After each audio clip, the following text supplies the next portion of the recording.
wanted to thank everyone for coming to the listening session and office hours for the eXperience RFA and RFI 2026. I'm Kathy Young, Workforce and Talent Program Engagement Manager. And Megan, why don't you go ahead and introduce yourself?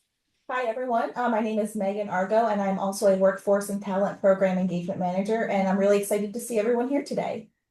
Great. And do we have Dawn on the line right now? If not, she can introduce herself in a little bit. All right, so let's go ahead and get going. We'll jump ahead one slide and just wanted to mention a couple logistics. We are, as I mentioned, recording this webinar just to make sure that everyone who's both online and not online right now will be able to look at it at a later time. Slides and recordings will be made available after the webinar on the NIIMBL portal.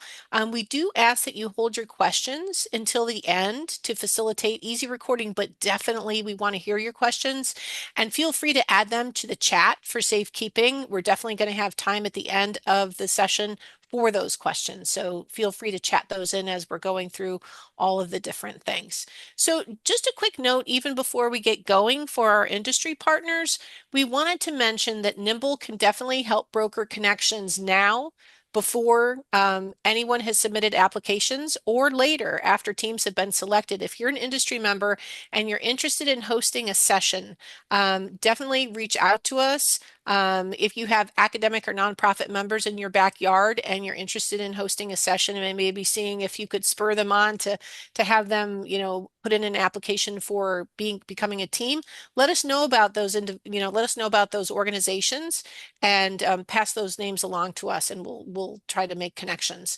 We are going to be talking about two different things today. We have a request for applications for the NIIMBL Experience, and then we have an RFI for NIIMBL Experience Day. And I wanted to mention that, again, related to Experience Day for those industry members, if you have academics or nonprofits in your backyard, to go ahead and reach out to us and let us know, pass those names along to us, and we'll see if we can get them interested in the request for information and again, the request for applications. So wanted to take a minute and talk a little bit about what we're going to be talking about today as it relates to the request for applications for the NIIMBL Experience Week, and then as it relates to the request for information for the NIIMBL Experience Day.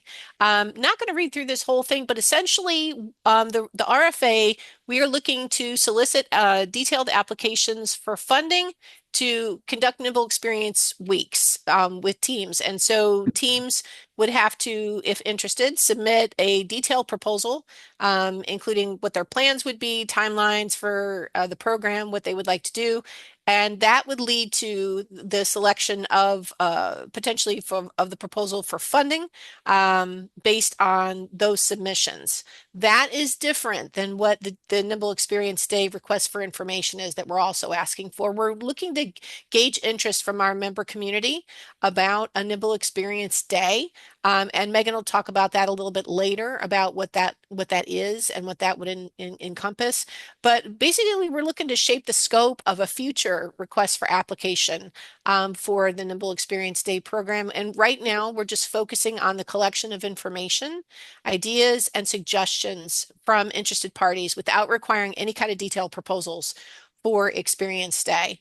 And this is going to result in us having a better understanding of available options, and it's going to inform the development of a future and more targeted RFA if we get that kind of information back to us. So we would encourage everyone on this call and anyone in the future listening to this recording to go out and listen to information, or to read information about the RFA for Experience Week and the RFI for Experience Day.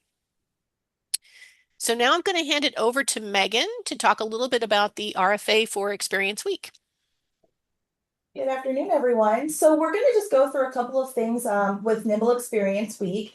So we'll talk a little bit about program goals. So our goal really is to introduce first and second year students, college students, to biopharmaceutical manufacturing companies, industry, to get them engaged and provide them with hands-on learning and really get them personally engaged with the biopharmaceutical community and ecosystem. We're trying to broaden the pipelines of sending these students into these companies because we have a shortage. And so we're really trying to raise awareness. And then by doing that, helping students and industry find each other.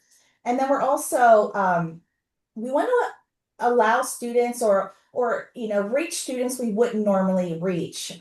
We want to tell them about the cutting edge technologies of small companies, the different educational and training paths that are available. So we try to encompass all of those things. And then we're also working with students to really help them grow professionally through personal branding, networking, and mentor experiences. And so those are sort of the program goals. It's really just to introduce these students to what biopharmaceutical manufacturing actually is.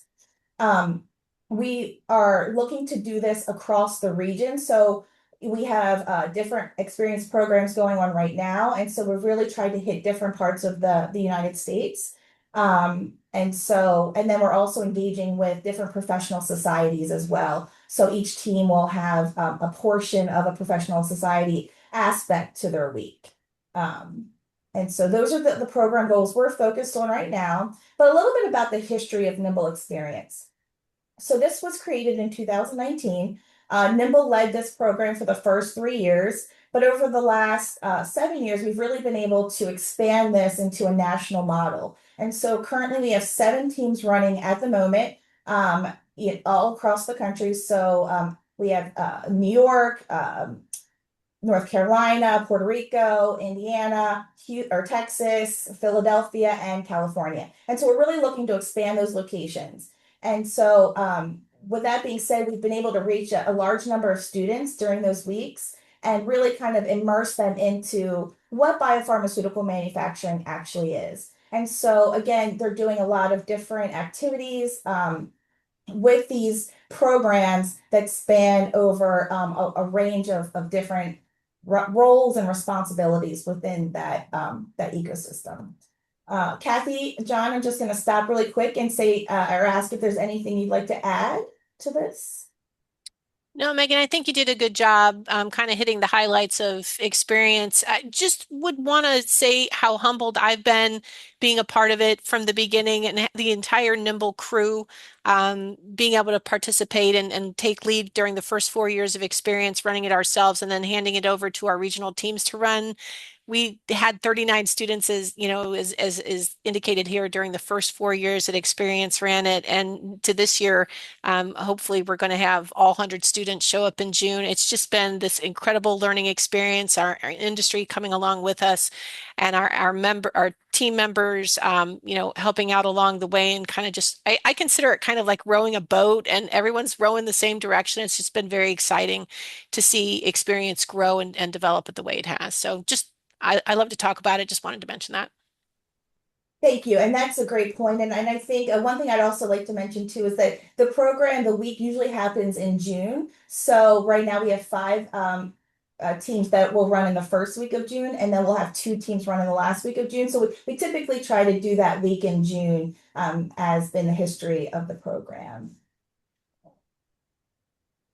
So really, what are the program elements? So what we're looking for are at least 2 to 5 industry partners that will do a variety of different activities with the students. So facility tours, networking sessions, dinner, professional dinners, job talks, career advice. And so being able to really kind of introduce these students to industry at an early stage really gives them a whole different insight into what biopharmaceutical manufacturing is. And so being able to partner with as many hosts as you can, within 2 to 5, really is beneficial for the students, as well as I think industry and the host team as well.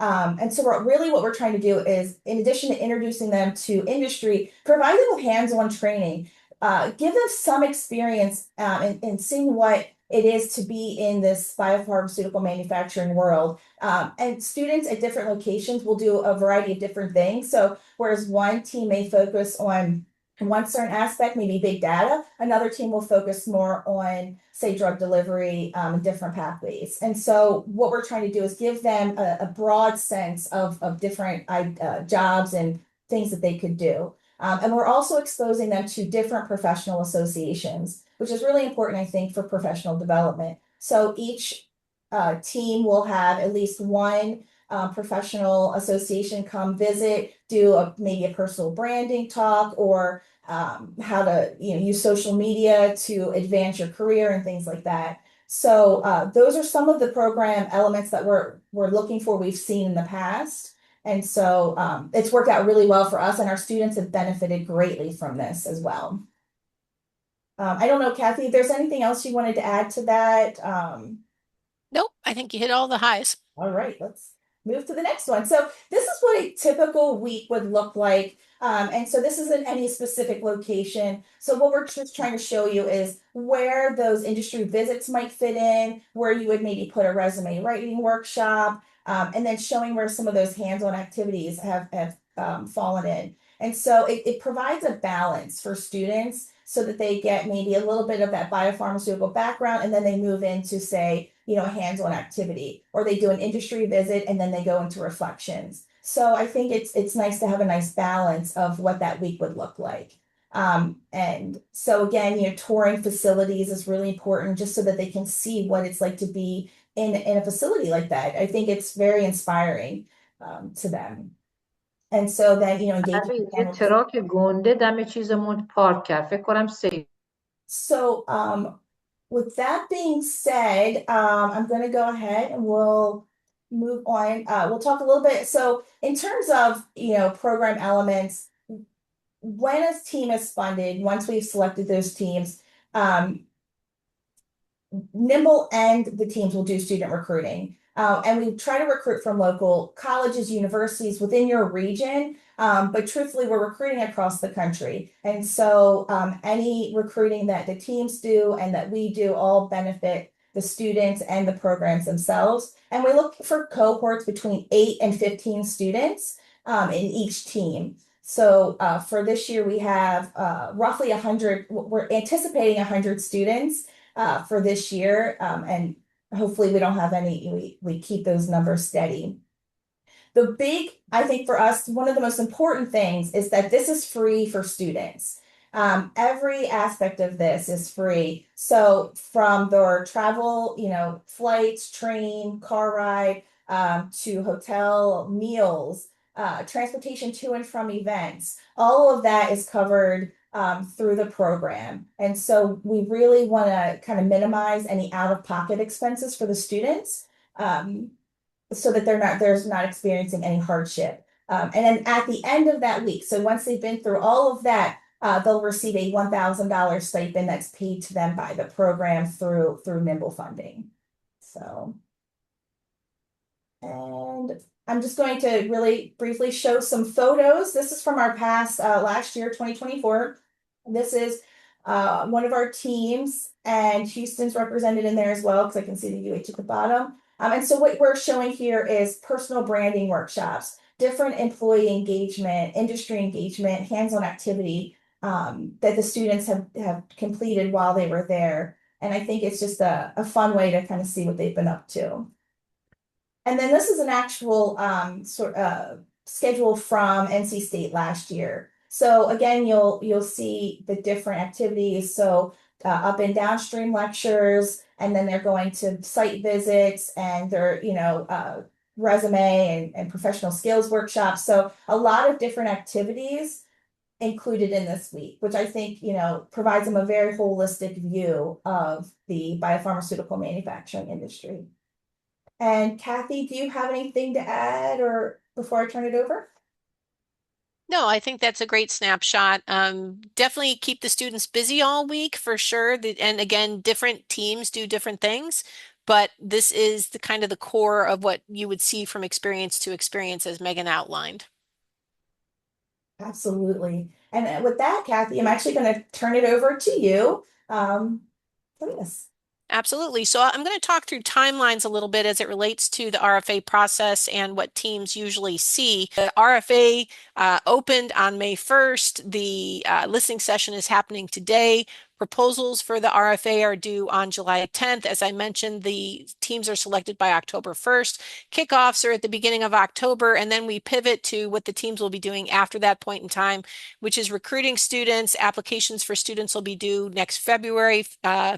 And then once students are selected, the teams are continuing the process of trying to build their programs, and then programs run in June. And then there's a program evaluation. Hopefully you kind of got an understanding of the timeline. Lots of other things are happening during that time, but just kind of wanted to highlight the basics of what's happening during that time. Megan, did you have anything to add? Nope, perfect. Okay, sorry about that. So this breaks down a little bit more the timeline of what I was just mentioning, orientation and kind of work plan development and best practice sharing would happen in October once teams are selected. Student outreach begins at that time and runs until February. Applications are reviewed after that point in time, and then students are selected in March. Program development is occurring the entire time, probably until May, right before the program runs. And then the implementation and logistics, as mentioned, are kind of running that entire time. We meet with teams monthly during that time to make sure things are kind of on course. There's a program evaluation after the programs run next June. Um, and so that's kind of the timeline. But I also wanted to mention a little bit about the roles and responsibilities between the team and NIIMBL, like kind of who does what. So the team obviously is taking the teams that are selected through the RFA process. They run experience for us. So they plan and lead and provide staff to support the experience week in partnership with the hosts that they recruit to help run the week and professional associations. They coordinate all of the travel, everything that happens for the students, the teams take care of coordinating that. So the meals and the housing, everything gets covered through the teams. And then the teams recruit industry hosts, as I mentioned, to help support Experience Week. They make sure that the industry panels are set up, that the student mixers, networking opportunities, closing sessions, everything is kind of taken care of logistically through the regional teams that are selected. NIIMBL, on the other side of the coin, basically is helping with program branding. We help also market to students and try to recruit for the program. We manage the student application and selection process. We provide support to the regional lead organizations and partners, as I mentioned, on a monthly basis throughout the entirety of the program. And we try to make and facilitate those connections, as I mentioned earlier, between hosts that are interested, industry hosts, and other organizations that indicate that they're interested. We try to make those connections to the teams that are selected. So that's kind of what each side of the coin does between NIIMBL and the regional lead organization. All right. I just wanted to make one more mention here or talk through a little bit about eligibility, who can be selected as a team for experience. So the regional lead organization that's selected can request up to $100,000 for experience planning and implementation.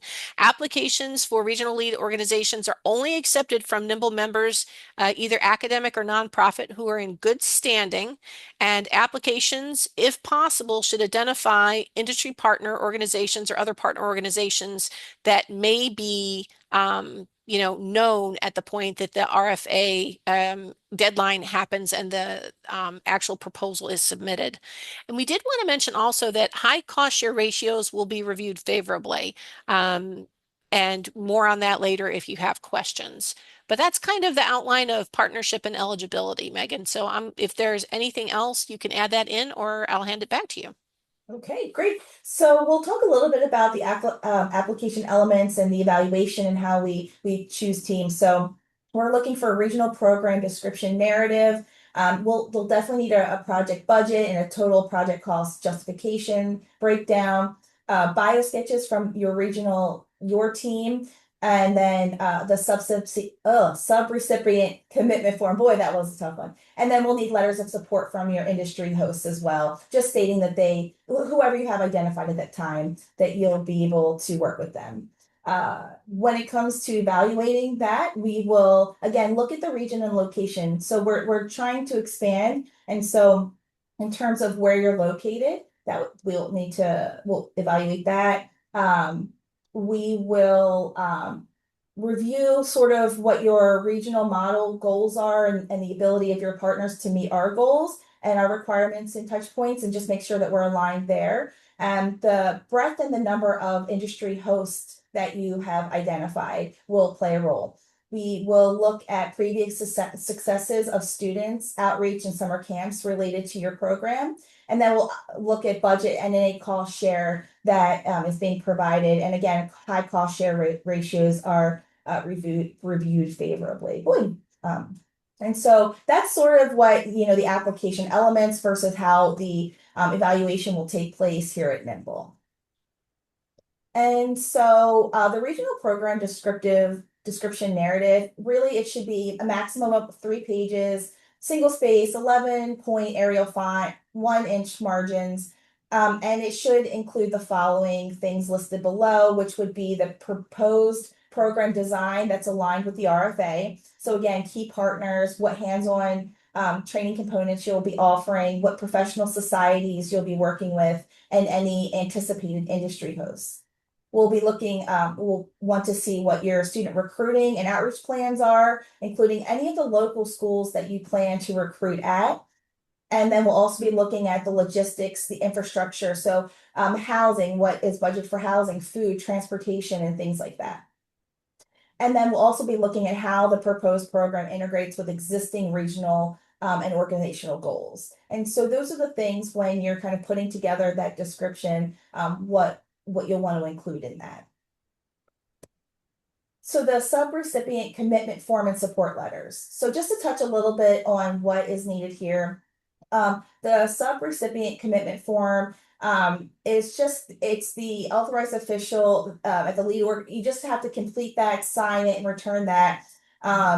It just acknowledges that the organization is aware of the application to the NIIMBL Experience program and that they approve of that. And it certifies that the appropriate program design and staff are involved in the process. And so it's a simple form, but it is needed when you submit the RFA.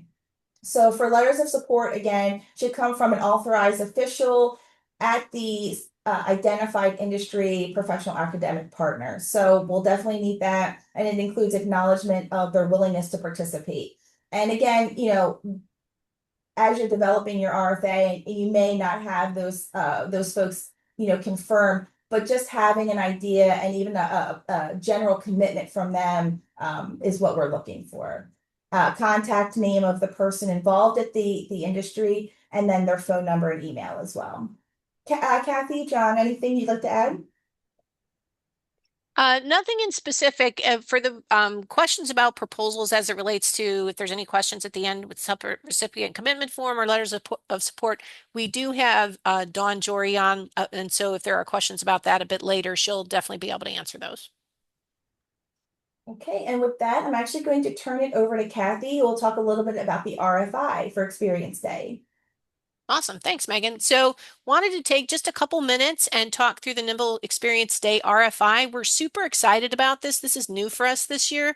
The NIIMBL Experience Day, as we're thinking about it, and the request for information that we're asking for, being new and having a pretty quick turnaround in terms of its deadline, definitely want to take questions on that today if you have any. But essentially, Experience Day is going to be a lot like Experience Week. It's going to build on the success of the Experience program that we've had going since 2019, and we want to just get kind of the information that's shared with students during Experience Week, just shared more broadly, as much information as we can get out, more exposure to as many students as possible. And so that having a shorter session, if you will, of Experience Week and kind of turning it into a day is what was in mind when we developed this idea. And then we're starting the process of asking you all for information as it relates to the RFI.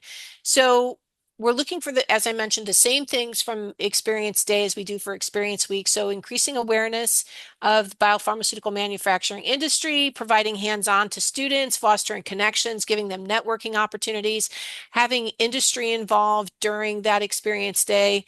But again, at this point, we're just looking to kind of gauge interest, see who's wanting to give us insights into a possible experience day that we'd be able to run in the future. And the information we get could possibly shape the scope of a future RFA.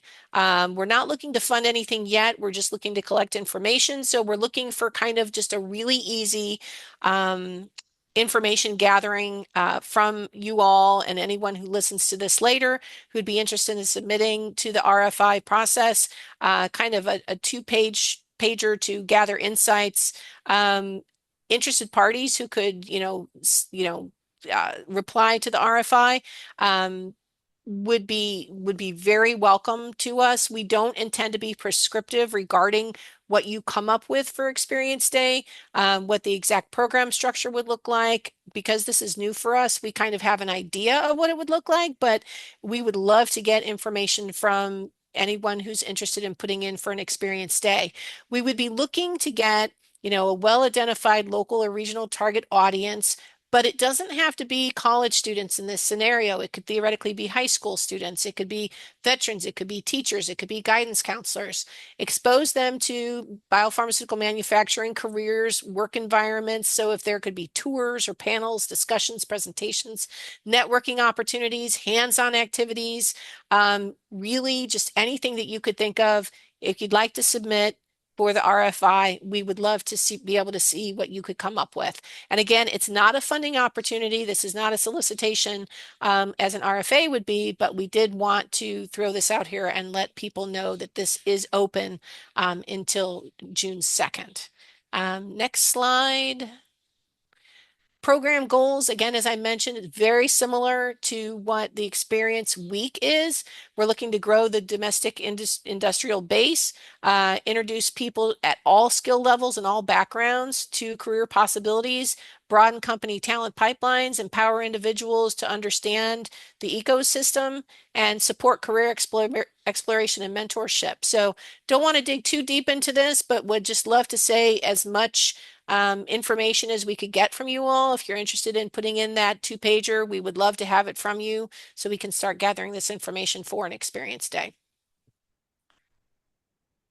Megan, I'm going to hand it back to you for submission. Okay, thank you so much. So, as maybe you're thinking about what an experience day would look like, some of the things that we would want to see in the description narrative would be sort of what would your experience day look like? And this could be high level, right? So elements, features, industry involvement, what hands-on activities would you provide? Facility tours, how would you sort of, do that, get there? What hosts would you involve? And also, when would you run this typically? Would you, if you're, targeting high school students, so what time of year would you want to offer this? Or if you're targeting veterans, so think about sort of when you would run this experience day based off of your target audience.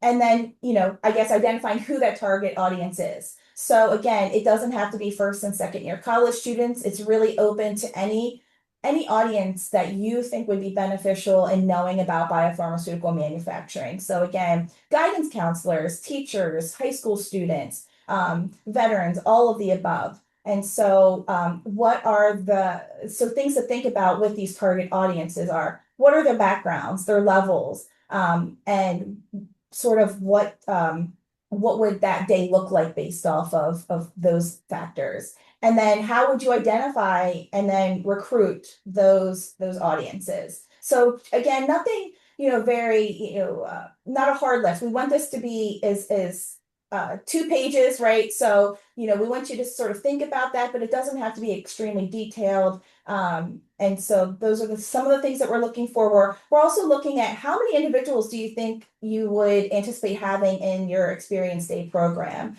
Would it be 15 or 50? So just some things to think about. Again, who would you partner with in industry, academia, and nonprofits? And then how would you manage the logistics of that day? Again, would you be, going to facilities tours and you would need transportation? Are you bringing in food? And so you'll need to provide, food for breakfast, lunch, and however that goes. So just things that to think about, that if you have ideas, we'd love to see this in the submission proposals. And so again, it is, I think the deadline for this is June 2nd. And so again, it's 2 pages, so we don't have to be, a heavy lift for you, but just trying to gather some ideas on how a day would look. And let's see. And so part of what we're looking for too is sort of, same as experience, sort of what are your organizational capabilities, instrumentation, staffing, facilities. Would you need to take the students to a facility for hands-on activities, or could you provide that in-house? We're looking for cost estimation. So again, it's a day experience, but factor in transportation, food, are you providing transportation to the participants to get there? So what would your budget look like for an experience day, an estimate? And then we really are looking for a broad range of ideas. So we're looking for ideas from, of course, academic institutions, but also industry and nonprofit. And so being able to reach more folks is our goal with our experience day. And so we really would love to hear about ideas from all of our stakeholders in this area. And so again, it's similar to experience where it's single space, 1-inch margins, but 2 pages max for this submission, where we're just looking for ideas. And with that, I guess Kathy or John, does anyone have anything they wanted to add to that before we move on? Nope, I think that about covered it. I don't. Thank you. So now we're going to just open things up to the group for questions on Experience Day RFI or the week RFA. And I'm going to check chat while we're... Sure. And while we're waiting on questions, would love Dawn to be able to jump in. She had a hard time getting into the meeting. If she could do a quick intro. Sure. Thank you, Kathy. Yep. My name is Dawn Jory. I'm the Director of Sponsored Programs for NIIMBL. So myself and my team, we manage all the federal compliance and awards and subcontracts for NIIMBL and provide support to Kathy and Megan when it comes to managing the contracts. Awesome. Thank you, Dawn. All right. So it looks like we're getting a few questions chatted in right now. One of the questions is, do we envision that the Experience Day would be held in the summer of 2026 or any time? Megan, do you want to answer that? Oh, yeah, sorry. For us, really, it can be any time of the year. And I think that really will depend on your target audience, right? So, if you're looking at college students, you would maybe want to look at in the region sort of when, universities are in session and out of session. The same goes for high school students. So it can be at any point of the year that makes sense for your group, for sure. Absolutely. Yep. What is the range of cost share that we will consider? Dawn, do you have something related to experience you can share with that?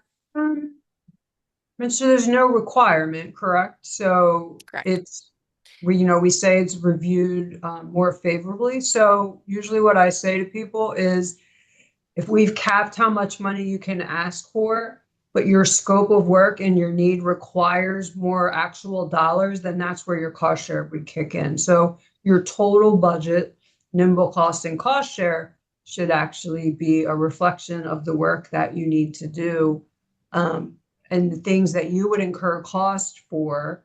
There's another thing called like third-party cost share that we could talk to if anybody had a question, but maybe you have a partner that you're going to their site and they're providing the lunch and the food. That's not necessarily your cost share, but it is a commitment to the project. So there's multiple ways to look at this. And I would say just document what you know you will expend over and above the NIIMBL request. And you can also document, if you know now, you may not know now exactly how other organizations might actually help you meet the cost for the total program. Thank you. Got it. Great. There's another one in here saying, is it possible to see an example of successful proposals, including the budget and the schedule? Yeah, so unfortunately, we cannot share somebody else's proposal that was accepted. They're submitted in a sense to NIIMBL confidentiality, and I would not share anybody else's budget. I will say it from my experience, and Kathy, you can follow up. The budgets range based on the organization and the region they're in, what their costs are, and what their project partners are contributing. And to the schedule, it's a week-long schedule, and different people set it up different ways. They may be doing their in-house work in the beginning and going to see other people and other organizations at the end, or it could be a mix. I know it was a mix when we were hosting it here locally in Newark. So I'll let you speak to that part, Kathy. Sure. I would just add related to the schedule that Megan included in these slides an actual schedule from NC State. So you'd be able to see an actual schedule going back and looking at the slides. And then the sample schedule kind of outlines what the expectations would be in terms of panels, workshops, hands-on, and then tours and those types of things. And the beauty about experience is that it really doesn't have to be prescriptive. So if there's something unique that your team is able to do, we would absolutely welcome that. And in order to make it your own, and feel free to include that in the proposal, that would be fantastic. But it doesn't have to be cookie cutter. It doesn't have to be the same for every team. Megan, anything to add to that? No, I think that was great. And I mean, I think a lot of our teams do a lot of different things, which is great, for the students involved. Um, Let's see. I think. It says NIIMBL will recruit students. However, the proposal requires a recruitment plan. Can you clarify what that should involve? Thank you. Megan, you want to take that or you want me to? Yeah, I mean, I'll take a stab at it and then you can fill in. And so really what we're looking for are, in your region, what schools will you or do you plan to reach out to? What partnerships do you have already in place with different academic institutions or partnerships in your area where you could say, if you could maybe recruit at a community college close by or a community college, 200 miles away, but within your region. And so that's sort of what we're looking for teams to do because we can, NIIMBL, we recruit nationally for all of the programs, but then the teams then could develop their own recruiting programs specifically for them and their region. And so Kathy, I'll turn that over to you if you have anything else you wanted to add to that. No, Megan, I think that was good. And that was going to be one of the points I was going to make as your last point about us kind of doing the national thing. I would just add it's the responsibility of both of the teams and NIIMBL to recruit students.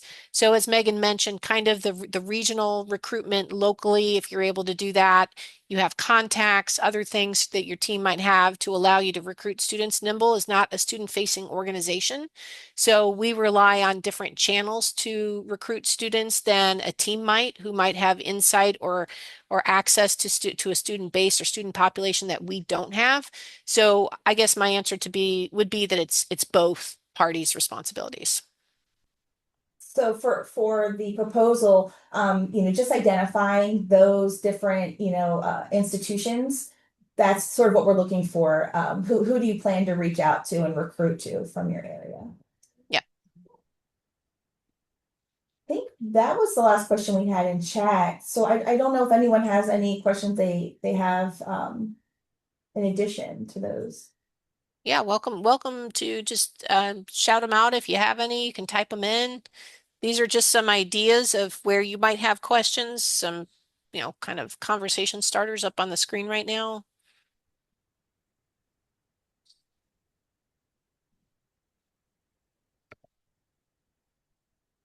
We would welcome, if you have further questions, we could certainly take those at another time. You're welcome to email us. If you do have further questions at some point, we would be able to answer those for you certainly, and would welcome being able to answer any questions you might have. Yeah.